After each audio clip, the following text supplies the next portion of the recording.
कहते हैं इस दुनिया की सबसे बड़ी नेमत है माँ। खुशनसीब होते हैं वो बच्चे जिन्हें मिलती है माँ। माँ से ये दुनिया है, माँ से उस बच्चे का संसार है जिसकी हर एक चीज का ख्याल रखती है माँ। एक परिवार की बुनियाद है माँ, इस संसार की धरोहर है माँ। लेकिन क्या हो अगर एक माँ ही बन जाए बच्चों की कातिल, और वो भी एक तो नहीं, पूरे 400 बच्चों की कातिल। सुनने में बड़ा अजीब लगता है। आज के इस वीडियो में हम आपको एक ऐसी ही माँ की कहानी बताने वाले हैं जिसने अपने लालच की खातिर एक तो नहीं बल्कि पूरे 400 बच्चों की जिंदगी एक झटके से हड़प ली। सुनने में बेहद अजीब और दिल की धड़कन रोक देने वाली बात लगती है, लेकिन ये सच है। ये उन सच्चाइयों में से एक है जिसे सुनने से पहले इंसान अपने कान बंद कर लेना चाहेगा, जिसे जानकर इंसान दुख में आ जाएगा। कैसे किया होगा उसने, ये सोचने पर मजबूर हो जाएगा। दिल से तरह तरह की गालियां निकलेंगी, कोसने का मन करेगा। और कैसे एक औरत बच्चों का कत्ल कर सकती है, चलिए जानते हैं आज की इस कहानी में। सन 1896 में लंदन में एक ऐसी ही बयार बह रही थी जिसकी वजह से वहां के नौजवान एक अलग तरह की जिंदगी, अय्याशी और उनके मुताबिक मिली हुई फ्रीडम के हिसाब से जी रहे थे। और शायद यही कारण था कि उस समय यूके में एक अलग तरीके का ट्रेंड चलने लगा जिसे कहा गया बेबी फॉर्मिंग। सुनने में ये कॉन्सेप्ट थोड़ा नायाब और डिफरेंट लगता है, लेकिन क्या होता है इसमें, चलिए हम आपको बताते हैं। बेबी फॉर्मिंग यानी लोग पैसे लेकर अपने अनचाहे बच्चों को दूसरों को थमा देते हैं, और जब कोई पेरेंट बच्चा होने के बाद उसकी जिम्मेदारी नहीं लेना चाहता या फिर कुछ समय के लिए टालना चाहता है तो वो ऐसे बच्चों को बेबी फॉर्मिंग का काम कर रहे लोगों के पास छोड़ देता है और उसके बदले में एक मोटी रकम बच्चे को पालने पोसने के लिए देता है, जिसके बाद बेबी फॉर्मिंग कर रहे लोग या तो उन नन्हे से बच्चों को खुद पालते हैं या फिर किसी और को गोद दे देते हैं, लेकिन जो उन बच्चों को पालेगा पैसा उसी को मिलेगा। अपने आप में बेहद डिफरेंट, यूनिक और नया कॉन्सेप्ट उस समय यूके के लोगों पर भारी पड़ गया जब बेबी फॉर्मिंग करने वाले लोगों ने धांधलेबाजी करनी शुरू कर दी और इसी की आड़ में बच्चों की हत्याएं करनी शुरू कर दी। और इसी मामले में एक बहुत बड़ा नाम बनी अमेलिया डायर। अमेलिया डायर पेशे से एक नर्स थी। कहानी लंदन के थेम्स नदी और उसके आसपास के इलाकों की है। साल 1896 के आसपास अचानक थेम्स नदी और उसके आसपास के इलाकों में बच्चों की लाशें मिलने लगी। ये बच्चे या तो नवजात थे या फिर बेहद छोटी उम्र के। थेम्स नदी के आसपास रहने वाले लोगों को समझ ही नहीं आ रहा था कि अचानक से इतने सारे बच्चों की लाशें कैसे मिल रही हैं और क्या कारण है जिसकी वजह से ये बच्चे मारे जा रहे हैं। लेकिन इसके साथ ही लोगों को षड्यंत्र की बू भी नजर आ रही थी, क्योंकि ये बच्चे जो बेहद ही कम उम्र के थे उनके गले में एक सफेद टेप बंधी हुई थी और उनके मुंह पर भी एक टेप बंधी हुई थी, जिससे ये साफ था कि इन बच्चों की मौत नेचुरल मौत नहीं थी, बल्कि टेप के जरिए उनका गला रेत कर उन बच्चों को तड़पा तड़पा कर मौत दी गई थी।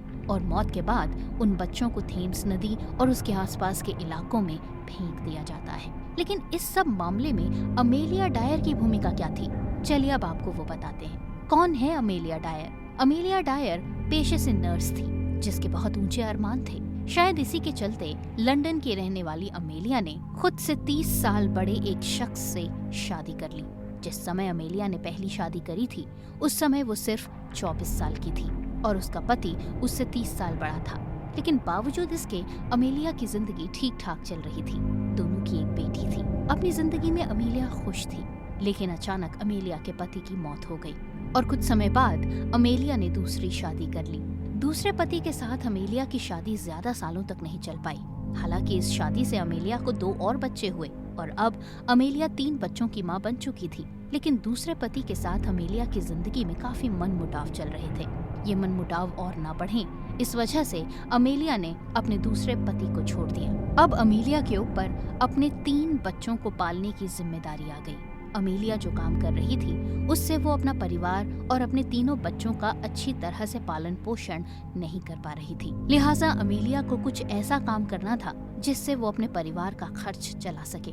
शायद यही सोचकर अमेलिया ने उस समय खूब पनप रहे बेबी फॉर्मिंग के काम को एक्सेप्ट किया और अपने पास दूसरे बच्चों को पालना शुरू कर दिया। अमेलिया ने शुरू में तो बेबी फॉर्मिंग का काम अच्छे से किया, लेकिन धीरे धीरे जैसे जैसे उसको पैसे मिलते चले गए और उसकी आमदनी बढ़ती चली गई, वैसे वैसे अमेलिया का लालच भी बढ़ता चला गया।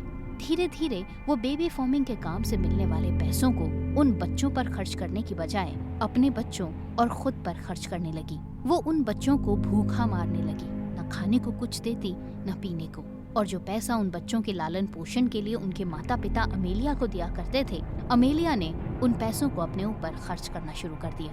धीरे धीरे बेबी फार्मिंग में अमेलिया के पास रहने वाले बच्चे मरने लगे। मामला पुलिस तक पहुंचा। अमेलिया को गिरफ्तार कर लिया गया, लेकिन कोर्ट में अमेलिया के खिलाफ कोई ठोस सबूत पेश नहीं हो पाए और इस वजह से अमेलिया को 6 महीने बाद छोड़ दिया गया। 6 महीने बाद जेल से निकली अमेलिया अब पुरानी अमेलिया से बहुत ज्यादा बदल चुकी थी, क्योंकि अब अमेलिया ज्यादा खूंखार हो चुकी थी। अमेलिया अब उन बच्चों पर बड़ा कहर बनकर बरपने वाली थी जो बच्चे उसके पास बेबी फार्मिंग के लिए आते थे। अमेलिया अब अपनी जिंदगी में और अपने काम में बेहद खूंखार हो चुकी थी। इस वाकये के बाद अमेलिया ने बेबी फार्मिंग का काम एक बार फिर से शुरू किया। धीरे धीरे अमेलिया का लालच दिन दुगनी रात चौगुनी तरक्की के साथ बढ़ता ही चला गया। बेबी फार्मिंग के इस नायाब कॉन्सेप्ट के तहत 2 तरह की बेबी फार्मिंग का काम होने लगा। उस समय ब्रिटेन में बेबी फार्मिंग की धूम थी। हर कोई अपनी जिम्मेदारी को छिटक कर अपनी जिंदगी को पूरी आजादी से जीना चाहता था।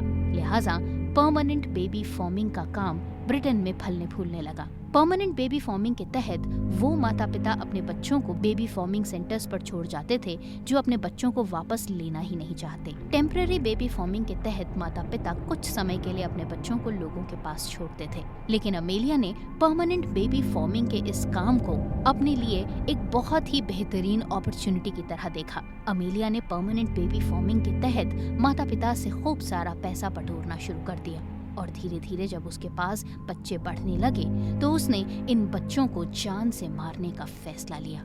छोटे छोटे बच्चे अमेलिया के पास बहुत इकट्ठे हो चुके थे, लेकिन अमेलिया उनकी देखभाल और पालन पोषण नहीं करना चाहती थी और इन बच्चों से छुटकारा पाना चाहती थी।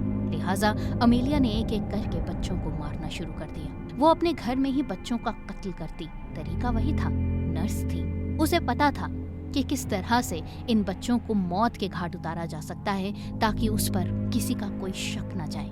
लिहाजा अमेलिया ने अस्पताल में इस्तेमाल होने वाली सफेद टेप को बच्चों के मुंह पर बांधकर और फिर उसी टेप को बच्चों के गले में बांधकर उनके गले को तब तक रेतती रहती जब तक कि उनकी सांसें थम न जाए, और जब उन बच्चों की मौत हो जाती तो वो उन बच्चों के कपड़े उतारकर उन्हें थेम्स नदी या आसपास के इलाकों में फेंक आती। अमेलिया का बच्चों की मौत का ये खूंखार सिलसिला कई सालों तक चलता रहा, लेकिन वो कहते हैं ना कि पाप का घड़ा कभी न कभी तो भरता ही है और फिर एक दिन फूटता भी है। और शायद कुछ ऐसी ही कहानी अमेलिया के साथ भी हुई जब साल 1896 में एक मछुआरे को एक बच्चे की लाश मिली।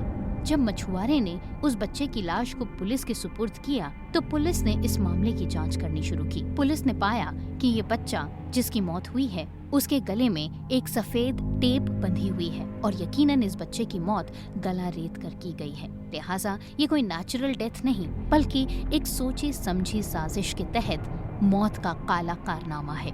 धीरे धीरे जब पुलिस के हाथों सबूत लगे और पुलिस ने कड़ी दर कड़ी जोड़ी तो पुलिस पहुंच गई अमेलिया के घर, जहां पर पुलिस को कई सारे छोटे बच्चों के कपड़े पड़े हुए मिले। घर में से इंसानी मांस की बदबू आ रही थी। अमेलिया को जब गिरफ्तार किया गया तो उसने खुद कबूल किया कि उसने 400 से भी ज्यादा मासूम बच्चों को मौत के घाट उतारा है। कोर्ट ने इस खतरनाक सीरियल किलर को फांसी की सजा सुनाई और 10 जून 1896 को अमेलिया डायर को फांसी के फंदे पर लटका दिया। यकीनन ये सुनकर आपके दिल को सुकून मिला होगा कि ऐसी डायन और घटिया सोच वाली महिला को यही सजा मिलनी चाहिए थी। लेकिन इसके साथ ही एक चीज और भी आप मन में सोचिएगा कि इंसान का लालच उसे किस हद तक गिरा देता है, उसे मजबूर कर देता है कि वो किसी भी हद तक जाकर अपने लालच को पूरा करे। तो ये थी ब्रिटेन की अमेलिया डायर की कहानी जो आज हमने आपको बताई। इसी तरह की और कहानियों को जानने के लिए चैनल को सब्सक्राइब करना मत भूलिएगा। तो मुलाकात होती है अगले हफ्ते आज ही के दिन एक और नई खतरनाक और सनसनीखेज कहानी के साथ। इजाजत दीजिए आज के लिए, नमस्कार।